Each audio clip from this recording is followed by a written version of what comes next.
Namaste everyone, welcome to another episode of the Hindu Insider series. Once again, it's me, Karthik, meeting you through this series. This series is brought to you by the Hindu Network under the auspices of the Hindu Endowments Board. And this particular episode is brought to you in partnership with the Hindu Center. This afternoon, we're going to discuss about a very interesting topic. It's about karma and rebirth. You may recall last week we spoke about Ishvara and the different forms of God and why we revere God in certain forms and why is there need for so many forms. So we discussed about that, and we also looked at a little bit on suffering and whether what's God's role, what's the purpose of God. We looked at all these aspects, and it was a very insightful session, I believe. This afternoon we have two speakers with us. We have Miss Soundharya from the Hindu Center. She's a teacher there. Namaste, Soundharya. Namaste Karthik, Namaste Dinesh. Yes, and we have Dinesh Cheram now again back in our show. He was our first speaker in our very first episode. He spoke about the Vedic astrology and was very well received by all of you. So today we have Dinesh joining us again. Hello Dinesh, how are you? I'm good. I'm good. Thank you very much. Okay. That's great. That's great. All right. So this afternoon's discussion is going to be very candid. It's going to be very fluid. So we're going to be asking you questions, and of course, our viewers will also ask their questions. And we hope to really have a very open and frank and interactive discussion this afternoon. All right. So let's begin with Soundharya. What is karma? Okay, I think whether Indians or otherwise, Hindus or otherwise, we all have some notion of karma. We say what goes around comes around. As you sow, so will you reap. And there's a very popular Tamil adage which says "Vide Videtavan Vinay Arupan." Very, very similar in the meaning. But if you And could there's look also at that, another common phrase that we hear, right? That says, "Oh, karma will haunt you back," or something like that. oh Like yes, as if karma is a ghost that comes after I you. know. It's become very popular, to be honest. It's an ancient concept from the Vedas, from the Upanishads, but it's gotten a lot of popularity now. And if you could show the slide, because I know it's not something new to us, but this is like a very quick visual representation of the cycle of karma. If you could go to the previous slide. So the basis of karma itself is from the root, the word in Sanskrit kra, which means to do. So karma translates roughly to action.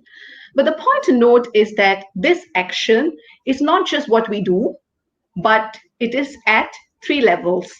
The mental level, so whatever you think is your karma. At the verbal level, so whatever you speak is karma. At the physical level, whatever you do, the way you transact is karma.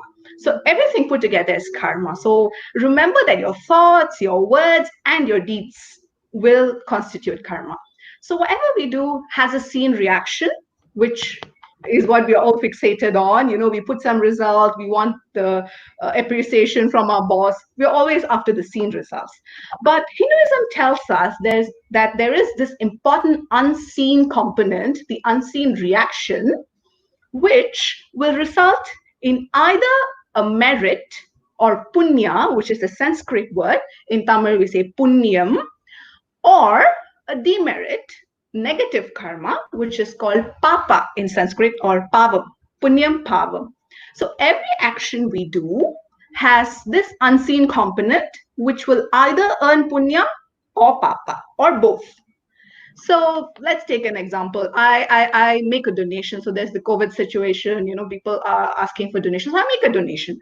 Probably there's no seen reaction except that, the money gets debited from my account. There's no seen reaction.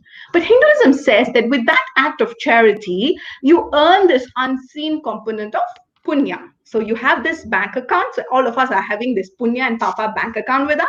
So with that action, I earn punya. Let me take another example. Let's say I'm rude to my friend. We get into a squabble. I'm rude to my friend. I hurl abuses at her. Maybe after a week, we patch up. Right? So there's no seen reaction. Things go as per normal. But it is said that by that act of verbal abuse, I have earned papa. So my papa has gone up. So if you look at the diagram, this is where Hinduism tells you that your punya will come back to you as a comfortable life experience, and your papa will come back to you as an uncomfortable life experience, right? So this is the basis of it. Now, some points to note. Number one, when it comes back to me, there's no equation between what I do and how it comes back. So it doesn't mean if I've been rude to someone else will be rude to me. It could come back to me in any negative experience, any form of negative experience. Similarly, my punya could come back to me as any positive experience. Secondly, the time frame, right? So I do something now, today, it can come back to me the next minute, the next week, next few years, or even next lifetime. So when this punya will come back to me, or when this papa will fructify, will bear fruit, that time span is not in my control. Okay. And thirdly, and most importantly, so when you see the arrow comes back to me, the experiences happen to me, at that point of time, once again, I have the opportunity to perform new karmas. So something good happens to me or something bad happens to me. At that point, when I'm meeting the situation, I will trigger new karmas, be it mental, be it verbal, or be it physical.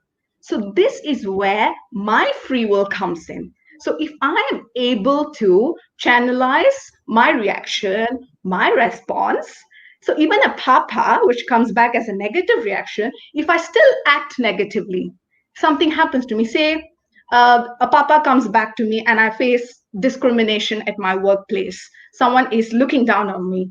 How I encounter the situation matters. If I'm going to be again abusive, if I'm going to act, in the same way, I'm going to get caught in the cycle of papa, which is not what we want. So at that point of time, when these situations happen to us, we have a free will to channel our papas into the punya lane by choosing the right type of reactions.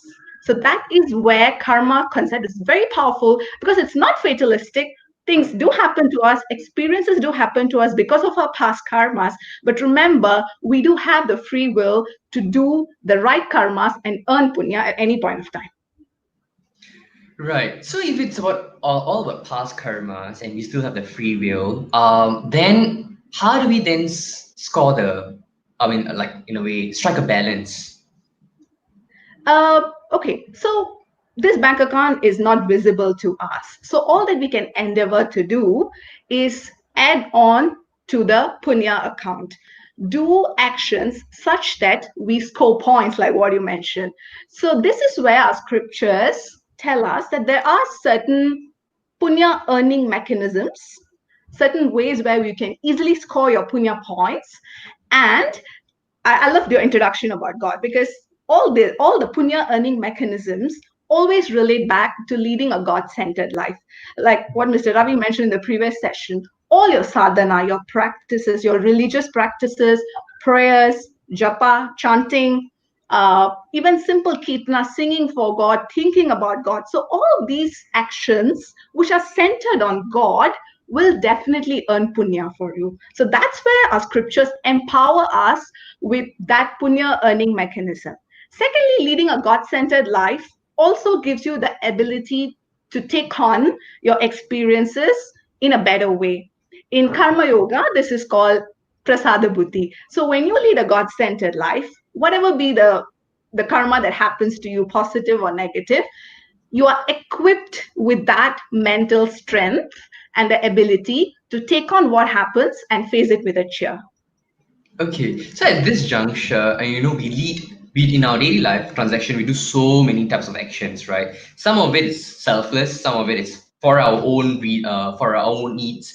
Sometimes we behave certain way because of certain circumstances and stuff like that. So how do we classify these karmas, and how many types of actions are there, and how does one choose which action is appropriate? What's the the benchmark that we can use to gauge which action would be it's more recommended to lead a more, you mentioned God-centered life, so and you mentioned a few examples. How about the other types of actions that we do on a day-to-day basis? How does that translate? Okay, so maybe you will help bring up the second slide now. So that will help Yeah. me explain the karma, the types of karma on a broader sense. So remember, we all are born with this bank account. Our past karmas are lying there. So there is this bank account, the karma accrued from our previous births. So this is called Sanchita karma. So this is always there. It's not visible to us. And at the point when we take birth, so when I was born, a part of this Sanchita karma fructifies, bears fruit, and that becomes the prarabdha karma. So if that's your bank account, say you're going on a trip, you withdraw $1,000 from your bank account for the trip. So that's how both punya and papa are withdrawn, and they come as the prarabdha karma for the particular birth. All right. So again, it's going to be a combination of punya and papa. Now, what is within our will, like what I explained earlier, is this component, which is called agami karma. So as we live our life, so as I'm born, the physical features, the parents to whom I'm born, my nurture, my place, everything is determined. So some of my karma gets exhausted with that birth itself. So after that, whatever willful action I do, right, it also keeps earning punya and papa. And that is called agami karma. So the karma that I earn in this life is called agami. And this again goes back to my bank account of sanchita karma. So like what you asked, when we are faced with situations, good and bad, it constitutes the prarabdha karma. In Tamil, we say praptam. Okay, so the prarabdha karma it's the past karma which has fructified, but agami is still within my control. So whatever I'm putting back into my bank account is still within my control. And this is where I was saying that our scriptures teach us that when you follow the path of dharma, your punya will increase. When you do adharmic actions, when you steal, when you say lies, you earn papa. So again, you're accruing your agami karma, which is going back as your sanchita karma. So this is a cycle which will come back to you as you live your life. And so these are the types of karmas that we need to understand that in the concept of karma. That's great. That's great. Okay, Dinesh. So at this point in time, I have a question for you. So in this diagram, if you look at this cycle, yes, some of it are definitely under our control, especially the current life and our future actions. Those are in our current in our control for certain. But there's also other forces. I mean, in our human lives, I think the scriptures have laid out there's three types of obstacles, right? First is definitely the natural forces beyond, like tsunami and that kind of thing, hinders our actions, hinders our livelihood in that sense. And there's a second type, which is our immediate surrounding, noise and things like that. And then the third one is our inner ignorances, inner disturbances that could also pose as an obstacle. So I wanted to know what type of forces from an Vedic astrology point of view, at the time of birth. I think if I recall correctly, at the first episode you mentioned, at the time of the birth, the planetary position does influence a person's personality. It kind of designs the person's personality, the types of qualities. So maybe you may want to elaborate a little bit more on the impact that negative, not negative forces, but natural forces have on a person's personality at birth. Okay. So firstly, let's speak. I just wanted to build up on what Sure, go ahead. also spoke about. So about this concept of Sanchitta karma and Prarabdha karma. Okay, Sanchitta karma is actually the entire baggage of karma, your entire account that you have. So this is actually in astrology, if you look at the chart, if you look at the fifth house, the house of Purva Punya Sthanam, okay, this actually reflects on your Sanchitta karma. And what you bring to this lifetime is known as the Prarabdha karma, and this is actually seen from your ninth house. Ninth house is actually known as the Purva Bhakya Sthanam. So what you are about to experience in this lifetime. Okay, so about your questions on the worldly forces. Okay, so the worldly forces like a tsunami, COVID-19, this kind of things, actually you need to refer to the mundane astrology. Okay, they call it mundane astrology, where you study the entire world, what's happening in the world, like a war, So actually, our people have actually studied the charts to say that, okay, this point of time, there might be a war. Even like for COVID-19 itself, there was a little boy who became very popular in India. He spoke about, I can't remember his name, but he spoke that, there will be some kind of Abhyang. bio war. Yeah, Abhigya, correct. So viral war or, a physical war kind of thing. So these kind of things is actually, it's already stated, but people are not daring enough to actually propose that. Because there's a reason to that. And next thing is our individual lives. Okay, our individual lives and our emotions. So you're asking about what we are feeling inside. These stuff can be seen from the birth chart. Okay, so can we open my slides? Sure, definitely. Okay. We'll do that. Meanwhile, if audience you have questions, you can certainly ask. You can drop your questions in the comment section below, and we'll be definitely happy to address your queries. Okay, Dinesh. Okay, so I would like to actually recite the quote from Yutesh Giri, where the first slide, yeah, he says that a child is born on that day, and at that hour, when the celestial rays are in mathematical harmony with his individual karma. Okay, so this is exactly what Soundharya also spoke about. Okay, we all have an account, and we pluck a certain portion of that account known as prarabdha karma, and this account is actually in harmony, in mathematical harmony with the planetary positions at the time of your birth. Okay, so let's go to the next slide. Okay, so you were asking about the forces. Now we talk about the individual forces, the experiences that one faces. So for example, looking at the chart, at a birth chart, if you look at the sun, if the sun is actually positively placed, so he gets positive influences from the father, because the sun is actually a representative of the father, okay, in one's birth chart. And also higher authorities, he gets a strong soul. That means he is coming with a very strong purva bhakya sthanam, with a very strong ninth house effects. Okay, and if it's afflicted, then of course you will also face problems related to maybe father, people not being blessed with a good father, or bone related problems, because the sun also represents your bones. So all these can be seen. So again, for Mercury, it's like your intellectual, your speech. If it's positively placed, positive influence, then you will be witty, good in mathematics. So each graha actually has its own significations. Okay, so the moon is the mind. So you're talking about emotional issues.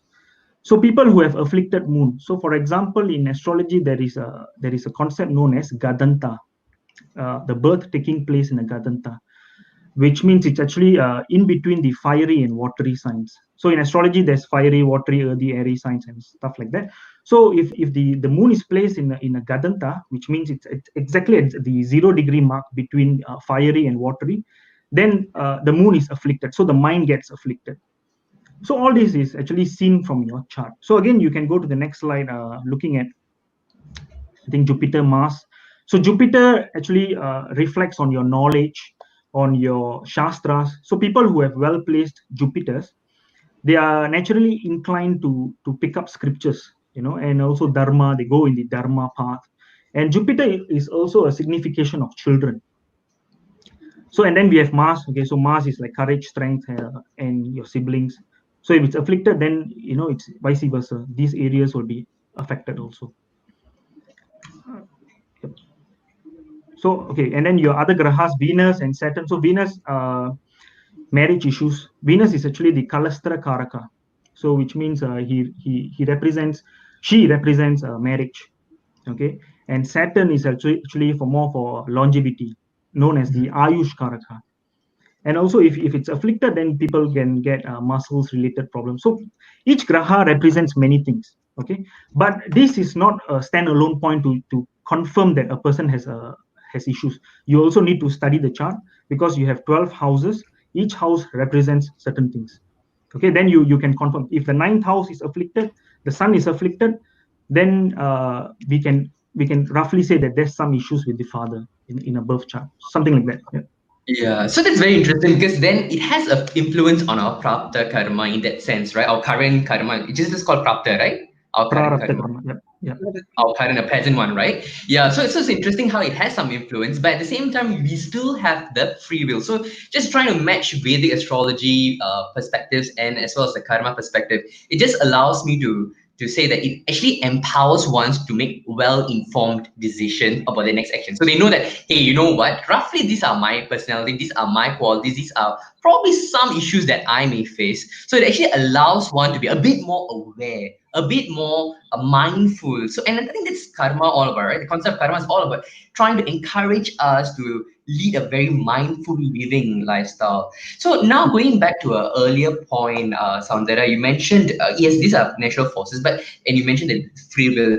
But sometimes, I wanted to ask how you briefly mentioned about karma yoga as well, right? So maybe you can elaborate a little bit more because I think that sets or rather gives individuals a great tool to determine the type of actions that they want to engage in, so that they can generate accordingly whether they want to have more punyas and more papas, right? There are three broad classifications of karma, types of karma. Perhaps you can elaborate a little bit more on that. Okay, so before that, I want to talk about this point where you were relating Jyotisha and karma. So Jyotisha is also from Vedas, and if I could put it this way, Jyotisha, a birth chart, is sort of like the snapshot at the time of your birth. So from your Sanchita, it gives you the snapshot of how things look. But obviously, in the past 20 years, 30 years of your lifetime, you have accrued some punya and papa. You've done agami, you've done good, you've done bad. So that's again going to affect the prarabdha as it unfolds. So if things are not accurate, it is obviously because it's dynamic. Secondly, I also had this thing about how much of Jyotisha should we, believe, or how much is it important. And my husband gave this very interesting analogy, which I want to share. So he said that, imagine you're going to explore a forest, right? You don't know the route. You're just heading in. There could be animals, there could be valleys, whatever. But you don't have anything to explore the forest. Say someone gives you a map, which is not as accurate and real time as Google Maps, but it is probably 20-year-old map. So they actually tell you where the pitfalls are or where the traps are. So would you take the map? I think a lot of us would want to take the map. Well, of course, there are people who are saying that I don't want to take the map. Let me venture into the forest. Come what may, let me face it. But obviously, there's some good portion of us who would want to take the map and just be aware of what is coming at us. So that's how I would see Jyotisha. Coming back to your question on karmas, so karma yoga is actually a concept that is very deeply explained in the Bhagavad Gita. And the very popular phrase of do your duty, leave the rest to God is explained in the chapter 2 of Bhagavad Gita. And Krishna very beautifully says that karmanyeva adhikaraste ma phaleshu kadachan, which means karmanyeva adhikaraste. Adhikaram is right.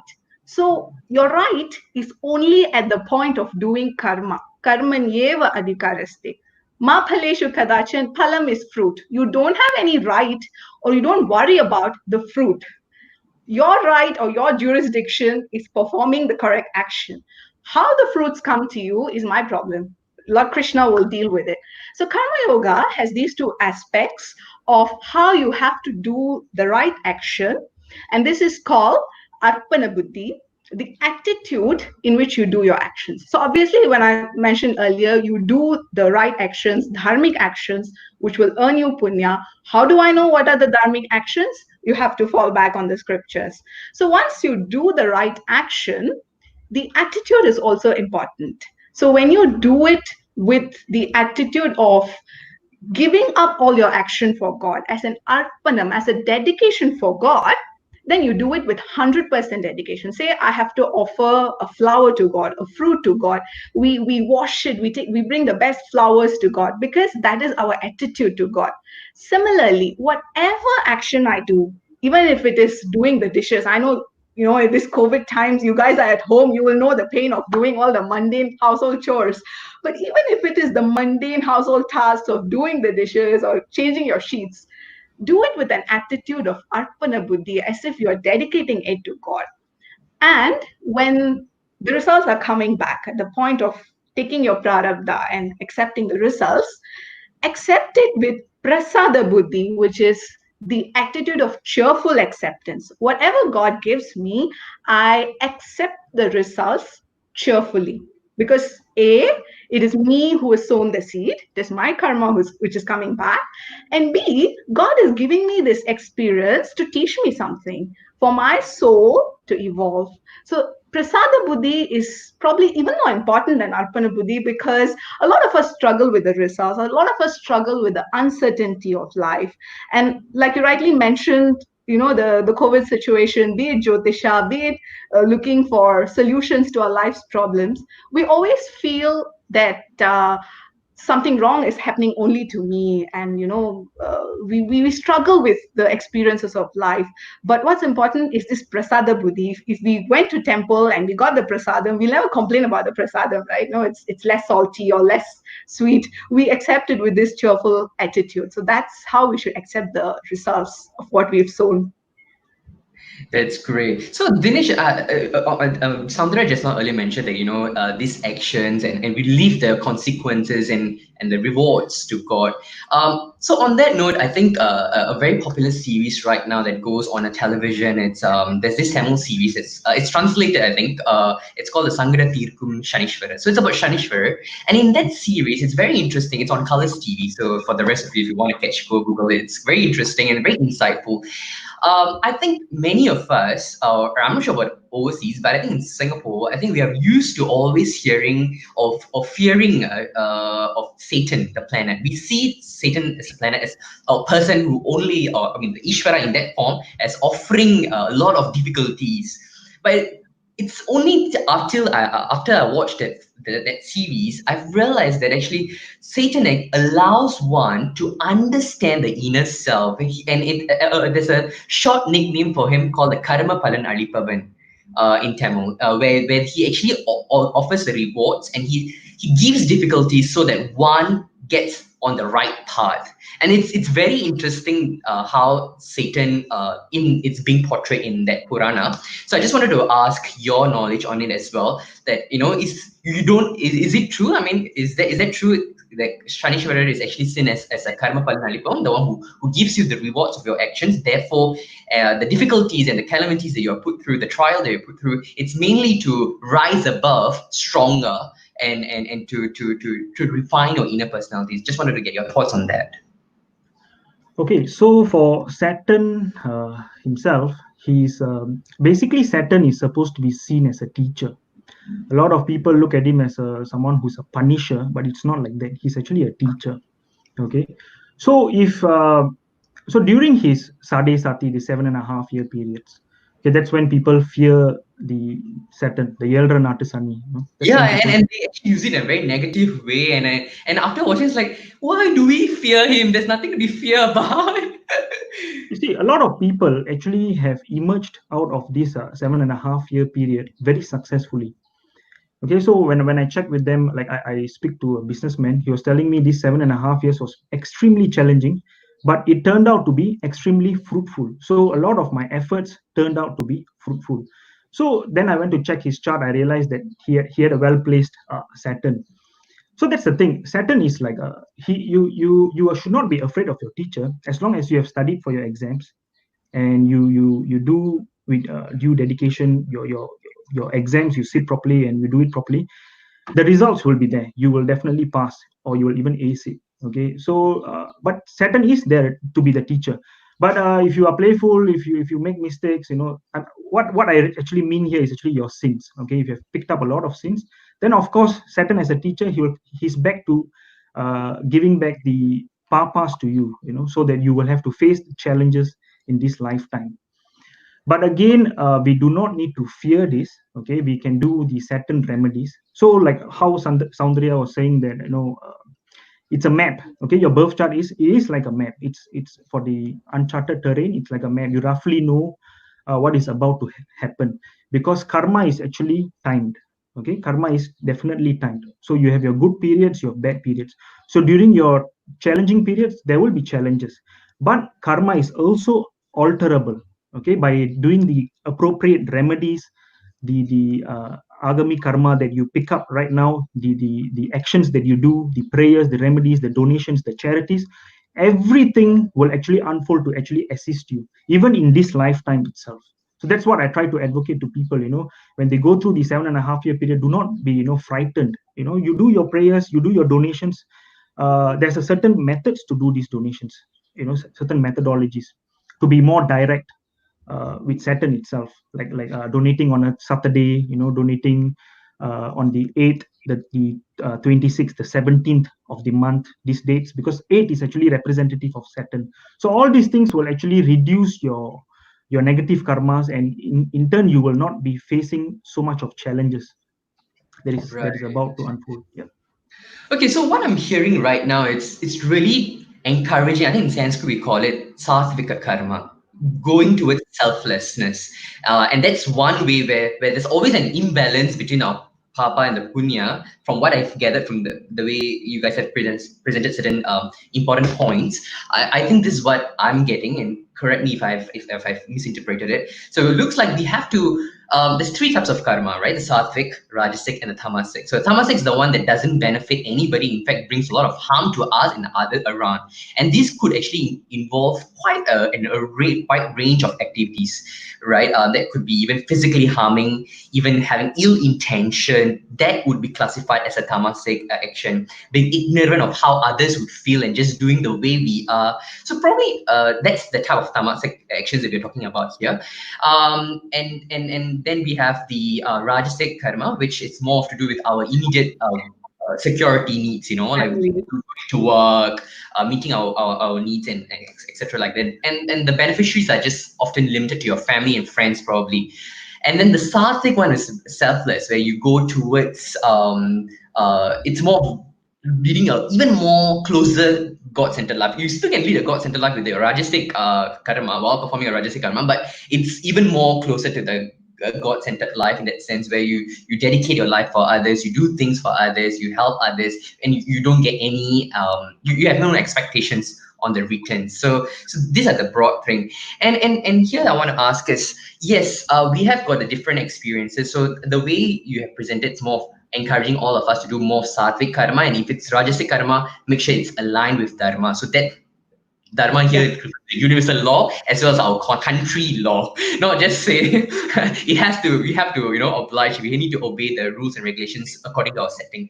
So I think that's what I've gathered so far. But now, talking about remedies, Dinesh, just earlier you mentioned so that there are remedies to kind of cope with these negative, unfavorable circumstances. So that brings us to the next topic, which is as part of the karma, to reduce the consequences. I mean, I think earlier, Soundharya, you mentioned that we have to meet, there's consequences, that's definite.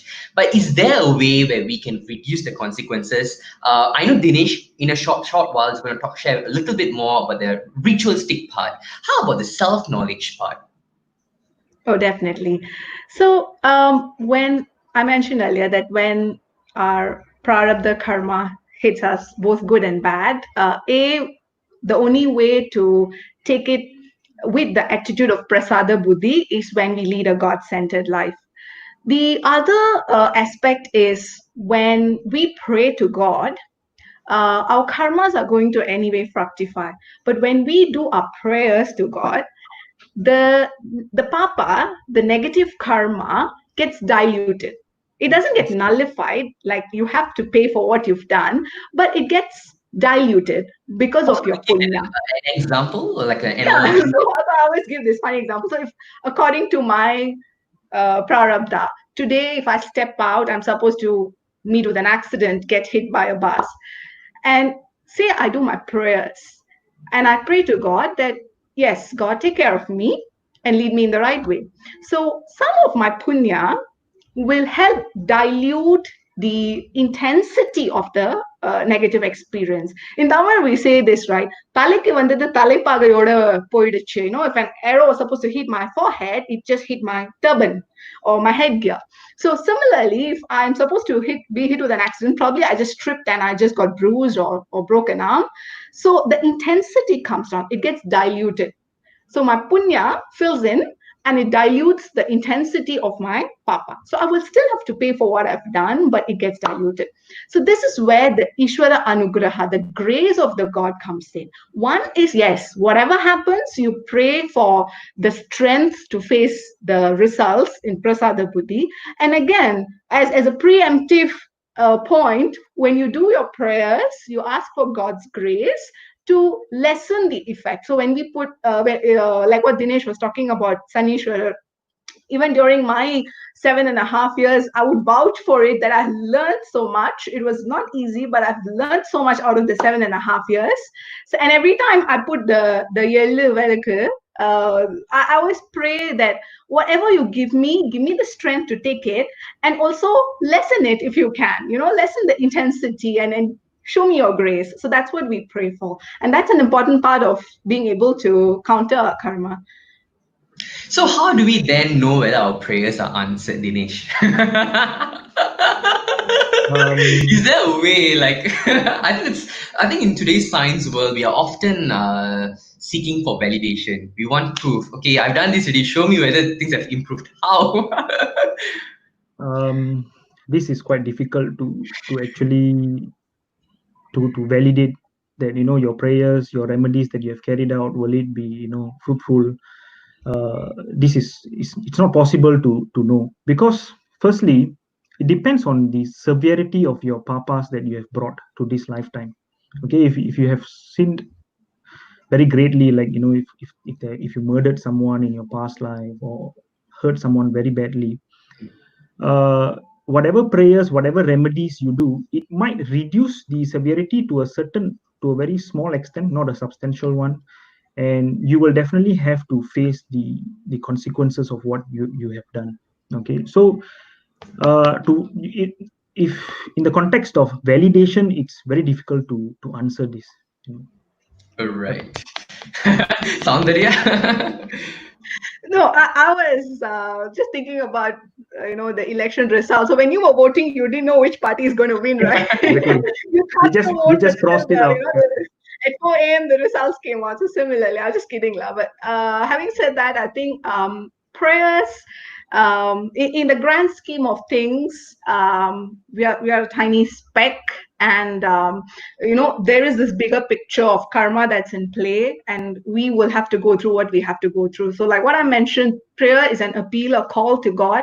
Apart from the fact that we're building a relationship with God, when we have a crisis situation, it's an appeal to God, because He is the omniscient, omnipresent, omnipotent. It's like, when you're a kid, you're hungry. Obviously, the one person you will ask for food is your mother, because she's the one who can give you. So similarly, when you are powerless, you ask and appeal to the all-powerful who has control over your life situations, and you appeal to him to say, give me the strength, give me the way, give me the resources. And of course, you've got to put in your effort, but you also ask for God's grace in that situation. So just like how a mother would help you, we will appeal to God, and it will be answered.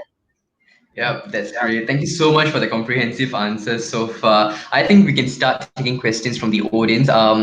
There's this question from Arashi Kumaran. He has asked, is there anything that one can do to counter Naga Sarpa Dosham or Yogam?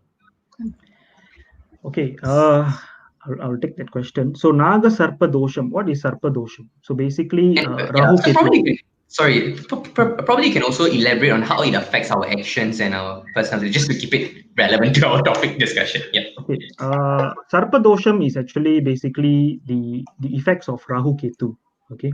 So there is two types of Sarpa Dosham. One is the Kala Sarpa Dosham, where all the grahas gets entrapped between Rahu Ketu on one axis. Okay. So Rahu Ketu is always 180 degrees apart from one another. So if all the other grahas are entrapped, then it's called Kala Sarpa Dosham. There is another form of Sarpa Dosham, which is the milder one, where if you have Rahu Ketu in the 2-8 axis, 1-7 axis, 6-12 axis of your birth chart, that's known as the Sarpa Dosham. Okay, so basically what it means is, basically Rahu Ketu is more like a past life a rope. It's like a knot that you have caused. It's something severe that has been brought into this lifetime in terms of karma. It's more severe than the normal doshas that you see in your birth chart. Okay. Speaking about anything to do to counter, so basically again, prayers to Rahu Ketu is very important. Okay. And in India, Tamil Nadu, there's a temple called Kalahasti. Okay, so actually they do it for Rahu Ketu. They do the prayers for Rahu Ketu, special prayers there. So one can take part in that. Even in, for example, Singapore, I know of a temple, Arsakesri Sivan temple. They actually do these Rahu Ketu Dosha Nivarti prayers. So it's actually Naga Dosha Nivarti prayers, where you have to give them 2 silver idols of snake idols, and then they will do some special prayers for it. Okay, again, this Naga Dosham is not something everyone needs to be so fearful about. Okay, I see a lot of people being so afraid of it. To be very frank, Rajinikanth has Kala Sarpa Dosham, the most severe one. But you can never blame his lifestyle, what he's enjoying right now. But maybe in his early years, yes, he was facing the effects of the Kala Sarpa Dosham. Right. Okay. There's another question from Vignesh Jodimani.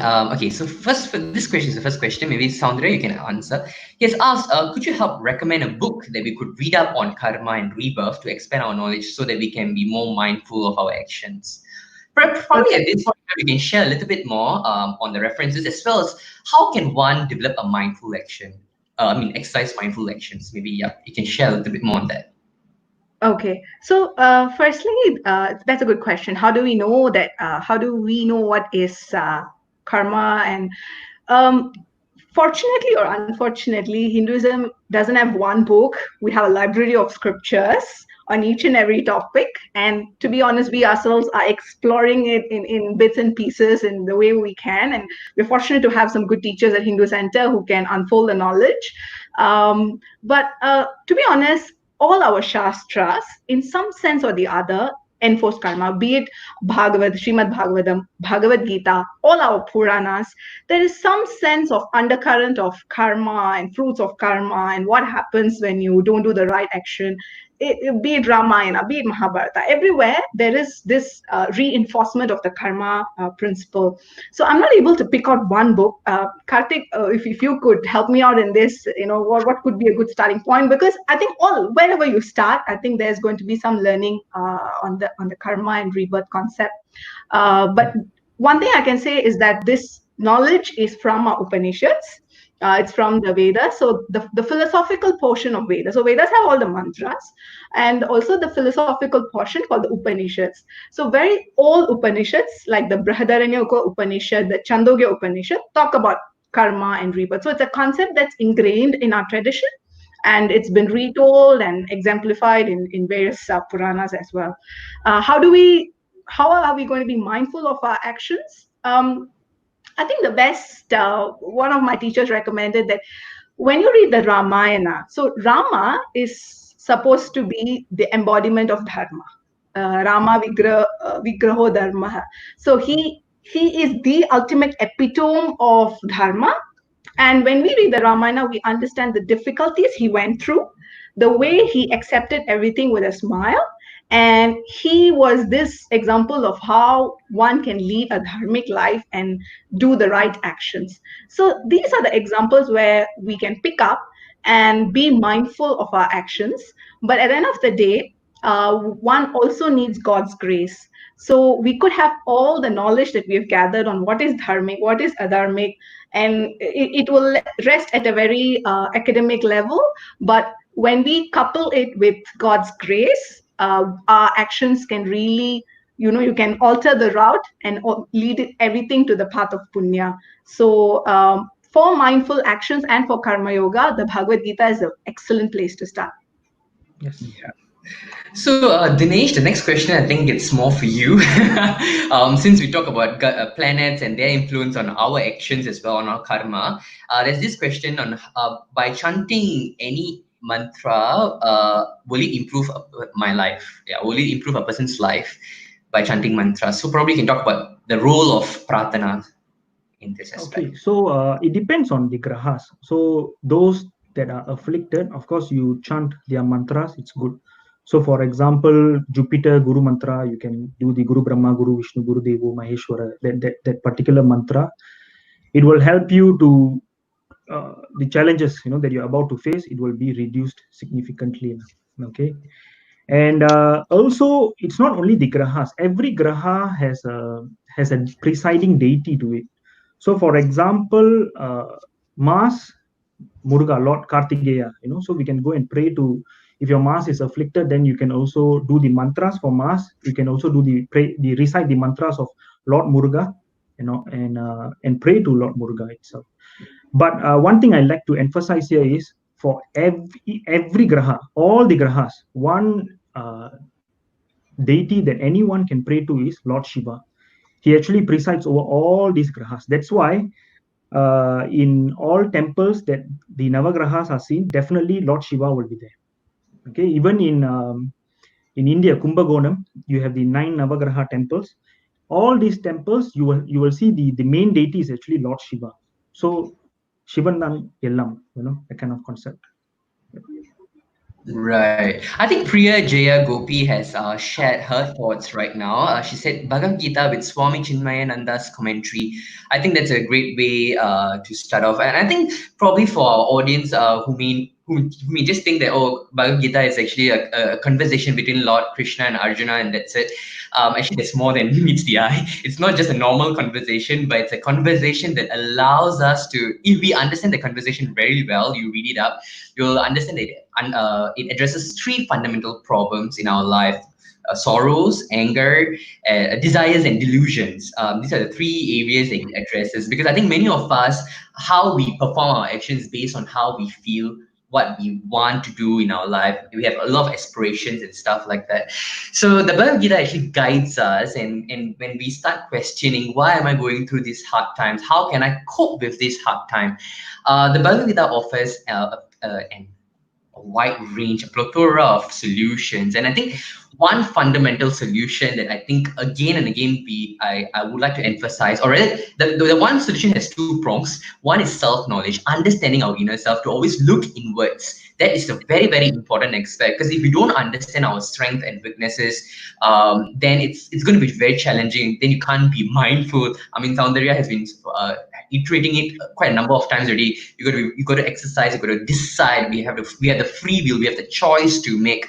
So I think that's very important to we need to have that awareness. So the self awareness is very necessary. And then comes where the Ishvara Anugraha that also Soundharya and Dinesh have also been emphasizing quite a number of times, that you can do a lot of things. 99.9% can be your effort, but you still need the 0.01% of Ishvara Anugraha, and that can be achieved through Pratana. Yes, when we earlier mentioned about how planetary forces does influence our personality and actions, but even if you have minimal faith, or you're not able to connect with the Navagrahas, you still can worship the the holy trinities in that sense, or any other Ishta Devata, because I think the point here is to lead a God-centered life in order to reduce the papas that you have accrued knowingly and unknowingly in the past and your current life. I think that point it has come across. At this juncture, I'd like to ask if the both of you have anything additional that you want to add on to broaden people's perspectives. Right, Karthik. I think the only thing that we didn't address so far is rebirth, reincarnation. Yes. So essentially, reincarnation is also, it goes hand in hand with karma, because as I said, when we are born, it's not a clean slate. We have past births, punarjanma, and it is also, as Hindus, even Buddhism has rebirth. We take it at face value that we do. Once we die, it's not the end of the story. Our life, our soul journeys on. And in Bhagavad Gita, again, Sri Krishna says that it's like a garment. So this body that I've taken is like a garment, and I discard it, and the soul will move on. So there was no need, I guess, for our ancestors to question reincarnation. But something very interesting is that Westerners have done a lot of research on reincarnation. And this professor, Dr. Ian Stevenson from University of Virginia, he's a doctor of psychiatry. He has been the head of the psychiatric division for 50 years, and he's done some amazing research. And to be honest, his first starting point was not reincarnation. He just started analyzing people who are able to recall certain things from their previous lives by regression. So he's a parapsychologist. So he just started treating his patients. Now that curiosity led him to look at children. So apparently, children below the age of 39 months on average, have the ability to remember their past lives. So suddenly this young boy comes up, he starts talking about names. And so if you actually Google Ian Stevenson, reincarnation, Jim Tucker was the person who took over from him. So Ian Stevenson alone has documented 3,000 case studies of reincarnation. And when he did that, so he came to all parts from Africa, India, Israel. He found this boy in Israel who had a birthmark, and he was able to go and verify what happened to the guy because he had a birthmark around his skull, and the boy said that my neighbor had actually killed. Also, Dinesh is nodding. Probably he looked at the documentary. So when they dug up the grave, they saw that the skull was cracked, and he had a birthmark. So all these cases were so well documented by Ian Stevenson, but he was not able to give an answer. So he looked at genetics. He was trying to see whether these two people are connected by genes. He was not able to give an answer because the scientific community did not have an answer. And that's when reincarnation gave the explanation. So something that we've always known and believed in as Hindus and Buddhists, this was something he discovered and he used it as an explanation. And the research continues. It's continued on by Jim Tucker. I think an professor in Iceland is also doing a lot of research on reincarnation, things like birthmarks, phobias. This psychologist called Dr. Brian Weiss, he's written a book called Many Lives, Many Masters. So where he talks about this phobia that one of his patients had, and he discovered that in the previous birth, she actually was drowned to death, and that phobia still carried on. So a lot of unexplained questions got answers when they put reincarnation in picture. So it's very interesting to see that people were able to document such evidence. So if you do a Google search, you'll find a lot of interesting information on reincarnation. So it actually reinforces the law of karma and our understanding of karma. Right. Dinesh, do you have anything to add on at this juncture? Actually, definitely there is rebirth, because your actions, it's reflected in your chart. When you study a chart, people have a certain tendency, they pick it up from their past lives, their habits and everything, they pick it up and then they bring forward it. If it's good, then it turns out to be very good, but if it's bad, then they need to make the free will portion, it works here. You need to make changes to your addictions and stuff, so that it will not be following you to your next life. Okay, but karma is definitely, karma rebirth is definitely real. So I think you brought up a very important point right now. I mean, about bringing your vasanas, the attributes, your qualities of your past life to the current life. So is that one reason why in our current life, sometimes in our family, the rest of them may not have a certain trait, but you may have that trait. It's because of some other vasanas. Is that true? And is there any way where I can correct this if it's not a good trait? I don't know. I'm asking you. It's your own self efforts. It's your self efforts. It's the people around you. So a lot of factors actually affects you. It's not only your karmas that you bring to this lifetime. It's your parenting, your teachers. Though your parents are already some form of that, there's some form of karma connection between you and them. But how they bring you up, their free will also affect your karma. What your thought processes and all these things. So whoever you meet, your friends and everything also will affect. So it's a very huge dynamic thing. So we just can't pinpoint to one thing and say that. So to break this cycle of rebirth, then going back to the earlier point that Soundharya made about the papas and punyas, both has to be zero, right? That's when we can break the cycle of rebirth. Is that correct? Yeah. So we get a free pass. We get the Hinduism doesn't stop there. We get this lottery to zero our sanchita, and that is moksha. So the whole concept of moksha, self-knowledge, and the Upanishads are dedicated to understand the true nature of self. So when you mentioned about self-knowledge, so when one seeks self-knowledge, and one attains the state of liberation, Jivan Mukti, we call it. So at that state, you can forget about your sanchita and you can forget about your agami. I mean, you don't have any more motivation to collect papa and punya. You just have to live out your prarabdha. And this has happened with Jivan Muktas like Bhagwan Ramana Maharishi. So he had to live out his life, finish off his prarabdha, but yeah, that was the end of it. But attaining moksha, it's not so easy also. I mean, if you look at Buddha himself, he took numerous births.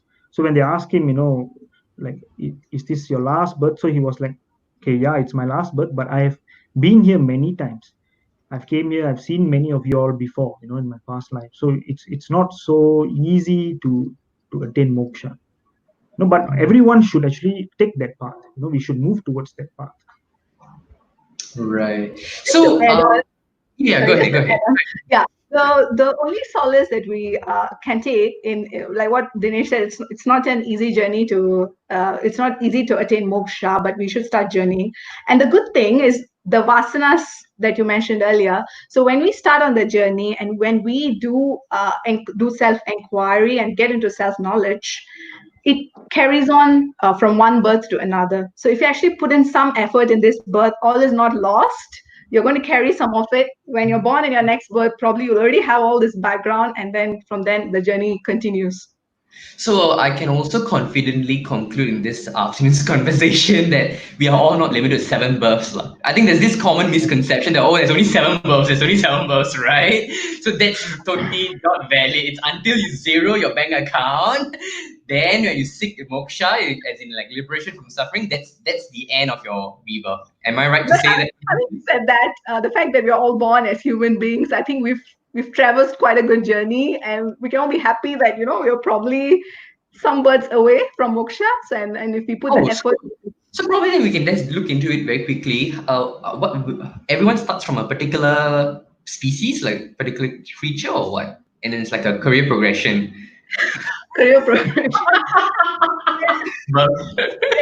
Birth progression. Well, there is no such. When I don't want to refute Darwin's theory of evolution, but having said that, yes, of course. So the Siva Puranam talks about how we start as the lesser organisms.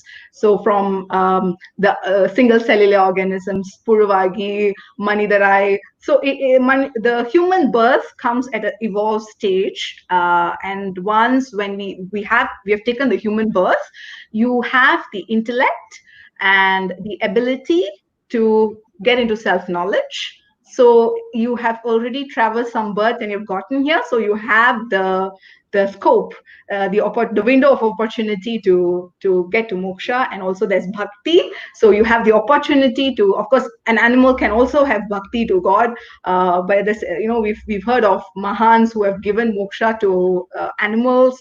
So possible, but the human birth gives the opportunity for both jnana and bhakti. So does the concept of karma applies to humans only or to animals as well? Not to animals only, because animals do not have any willful action. So when I first drew the picture and I said action, it's a willful action. For a dog, for a lion, there's no question of free will. They're hungry, they got to hunt. Yeah, it's pre-programmed, so they don't have the concept of punya and papa. So when you see a lion killing a deer, there's no papa punya involved. It's only us human beings who we have a choice. Right. So so that means we are all humans, and right now, so we need to abide by the law of the universal law, because there's no excuse, because we have the intellect. What you correctly pointed out, we have the intellect, so we need to make decisions. And we have to face the consequences. Right, we're reaching the 1 hour mark. So at this juncture, I think we just want to do a quick recap of what we have discussed today. I think we went to the reason why we brought both the astrology as well as a very good speaker from Hindu Center here to share a lot about karma and rebirth, is to show that there's actually a strong it's intertwined in a way. Some actions, most of the actions are under our control, but there would be certain influences. But don't be, discouraged by those influences. You still can make the right choices through pratana, through Ishvara Anugraha, and those, I think Dinesh very briefly provided some remedies that can be done, in particular for the Satan if you're afflicted by the Satan's position. And I think that's the point why we brought both astrologer here as well as a speaker to speak on karma, but in specific. So to just summarize, we have Agami karma, which is our past actions. Then we have the Prapta karma, which is our present actions. And then we have the Sanchitta karma, which is our future actions. Have I got that right? Or is it Yeah, Sanchita is your accrued karma. So it's the other way around. Okay, so you have Sanchita karma or past action, then you have Prapta, the present, and then you have the Agami, which is the future. And every action has consequences. The consequences could be sin or unsin. It may be in this birth or in your future birth, and that is how our next life gets determined. The type of situations that we face, even in this current life, gets determined. And this includes even if some of us are more privileged or more less privileged. I think that's also dependent on our papas and the punyas. But does that stifle us from progressing? No. I think that's a clear answer that we've got from both of you. You can change how you want to go on later on by making decisions that you want to make. So by making more mindful, leading a more mindful living, by making choices that are right, that are aligned with dharma, that will allow you to move towards the punya part and allow you to also achieve the goal that you want, of course, with Ishvara Anugraha. And then the rebirth, the myth that we have debunked today officially is that it's not limited to 7 births. It's really unlimited, in fact, until you exhaust both your papas and punyas in your bank account. So that's very important. And what else? Okay, the difference between the animals and the humans, that animals are pre-programmed, humans have the free will. Have I missed out any important point that you would like to bring up? Oh, yes, probably the type of actions, we should focus on a sattvic and rajasic actions to get us more punyas and avoid tamasic as much as possible to avoid accruing the papas. At this point in time, would you like to add on anything, Dinesh? So I'll just like to say to everyone, continue doing good and be good. That's the main purpose of why we are here. If you have any burning desire, try to fulfill them. If you are having such burning desires, that means it was brought from your past life, most probably. So try to make the necessary steps to fulfill them. Even if you don't hit your goal or your target, it doesn't matter. Like what she said, you don't need to bother about the fruits. It will come to you maybe this birth time or next birth. But just be good, do good, do not hurt anyone. Yeah, Soundharya. Thank you, Dinesh. Yeah, you beautifully summarized that we don't have to resign to this concept. Whatever happens to me. Karma will anyway come to me. No, we have complete control over how we react to it. And just want to repeat that it's not just what we do; it's what we think. So it puts a pressure on us to watch our thoughts, how we think and react to situations, how we verbalize, how we talk to people. So one has to be mindful of all kinds of actions. And you beautifully put it. I mean, as long as you do God-centered life, you will be able to take karma, punya or papa, however it comes. And if you want the map, you have the astrologer there. That's right. Okay, thank you so much to the both of you for joining us this afternoon. I think it was another enriching session. It was very interactive and we managed to debunk at least 2 misconceptions. Very happy about that. KPI achieved for the day. And I think at this point in time, we're talking about karma today. Next week is going to be about understanding our mind, how our mind is organized. So we're going to really look into it, and it'll be very useful, especially for those who are always, worrying a lot or getting stressed easily or reactive. If you're a very reactive person, I think next week's episode is for you because it's about really how do we condition our mind. Just like, we got to exercise and lose weight, right? Likewise, there's also mind conditioning that needs to happen in order for you to lead a much more peaceful and calm life. And that's something that we look at next week. So thank you once again to the both of you, and thank you all for joining us. See you next week.